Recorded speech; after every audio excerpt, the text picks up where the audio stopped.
안녕하십니까. 건강부동산TV입니다.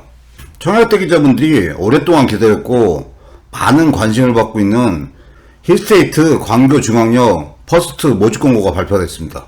그런데 이 모집공고를 보고 예상하지도 못했던 날벼락이 떨어져서 당황하고 계시는 청약대 기자분들이 꽤 많습니다.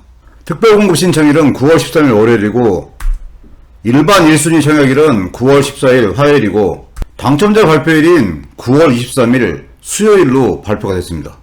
근데 청약을 준비하시고 계시는 분들한테 날벼락이 떨어진 거는 힐스테이트 홈페이지에 힐스테이트 광교역 퍼스트 중도금 대출 불가 안내문이 떴습니다.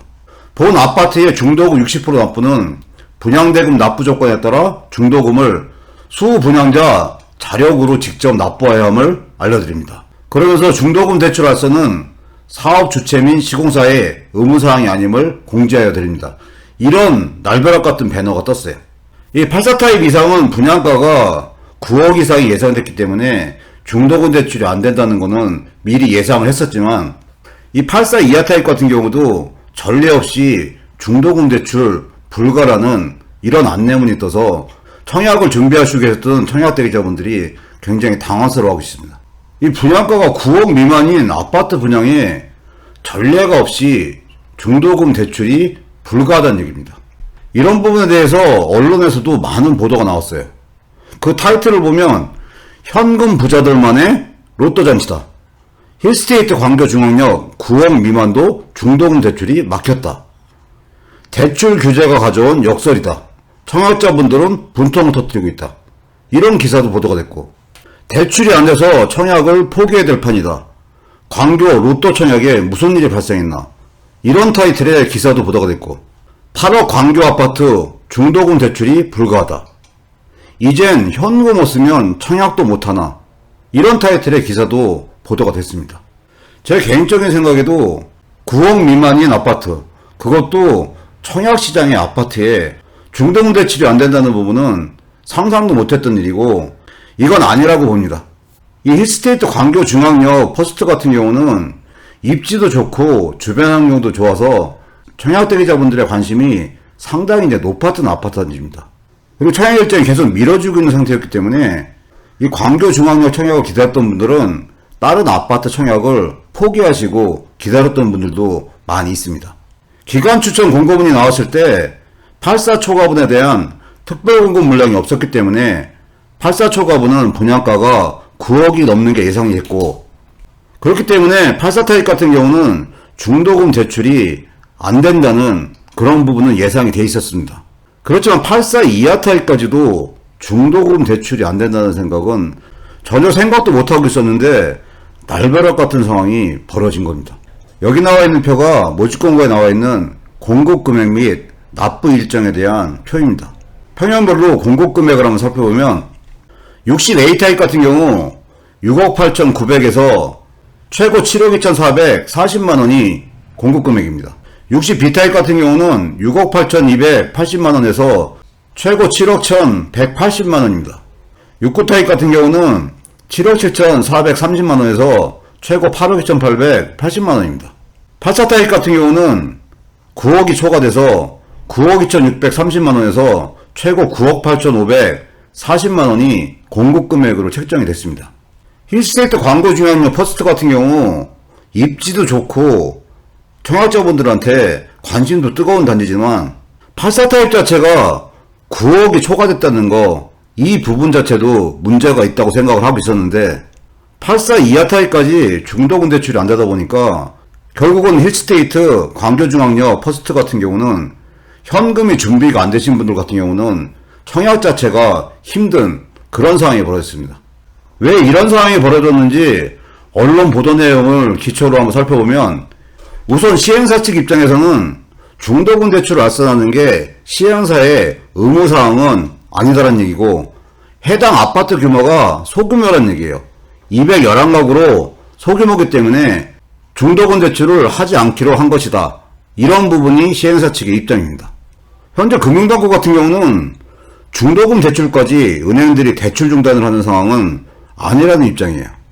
이 상황에 대해서 업계에서 이제 추정하는 얘기는 힐스테이트 광교중앙역 퍼스트 같은 경우 워낙 인기가 많은 단지이기 때문에 미분양 우려는 없다고 판단하고 일종의 배짱 분양이다, 이런 얘기가 나오고 있고, 중도금 대출을 해주는 은행이 소극적으로 돌아선 영향이다, 이런 얘기가 들리고 있습니다.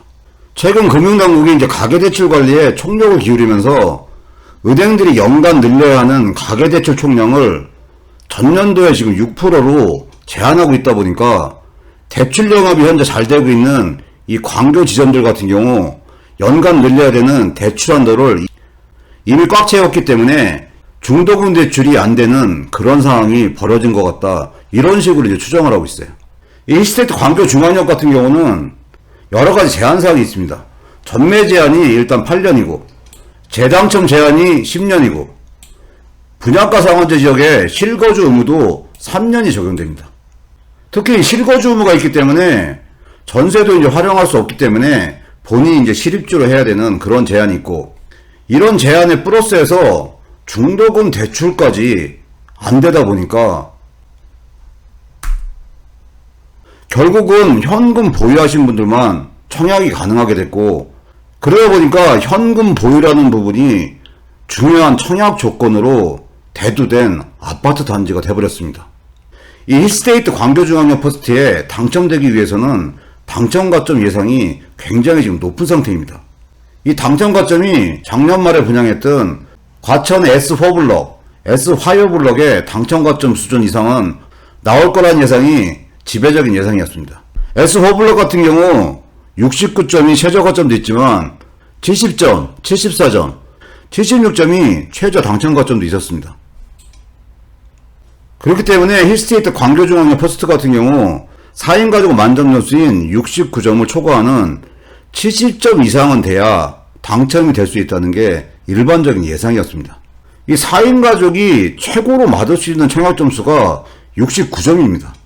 무주택 기간 15년 이상을 채워서 32점, 부양가족 수가 부인이랑 자녀 2명 같은 경우 20점, 입주자 저축가액 기간이 15년 이상에서 17점, 이렇게 만점 점수를 채워야만 69점이 나옵니다. 이번에 분양하는 힐스테이트 광교중앙역 퍼스트 같은 경우는 8호 초과 타입이 없기 때문에 추천된 물량은 하나도 없고 100% 가점제로 청약 당첨자를 선정을 하게 됩니다. 그렇기 때문에 청약하시는 분들이 69점이나 70점의 당첨 가점을 받기 위해서는 최소 무주택 기간이 15년 이상 되신 분들이 청약을 하는 아파트 단지입니다. 이렇게 오랫동안 무주택이셨고 청약 준비를 하셨던 분들한테 현금이 없으면 청약할 수 없는 상황이 벌어졌다는 것은 이건 아니라고 봅니다. 이 자료가 지난 5월 31일 금융위원회 보도 참고 자료입니다. 그 타이틀을 보면 서민 실수요자의 내 집 마련 지원을 위해서 주담대 우대 요건 및 혜택을 확대하고 청년 신혼부부 등의 전월세 주거 부담을 완화하겠습니다, 이런 식으로 발표를 했어요. 대출 규제를 강화하지만 서민이나 실수요자의 내 집 마련은 지원을 해주겠다는 내용이었습니다.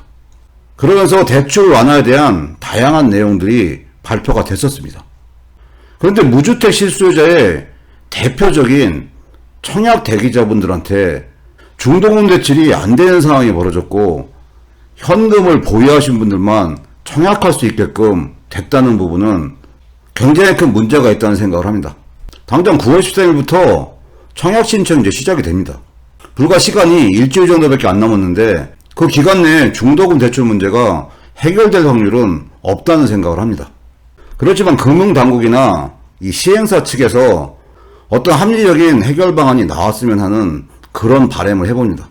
아파트 청약시장에서 9억 초과분은 어쩔 수 없는 부분이지만 9억 이하분에 대출이 안 돼서 청약을 포기할 판이다, 현금 부자들만의 로또 잔치다, 이런 말이 나오는 거는 비합리적이라는 생각이 듭니다. 이미 이제 분양 일정이 시작된 힐스테이트 광교중앙역 퍼스트 같은 경우는 어떤 상황이 벌어질지 예상하기는 힘들지만 향후에도 금융위에서 발표한 이런 보도 내용대로 실수요자는 보호를 하고 특히 무주택자인 청약 신청자분들은 보호를 해 나가는 게 올바른 정책 방향이다, 이런 생각을 해봅니다. 오늘 영상 여기까지고요. 시청해주셔서 감사합니다.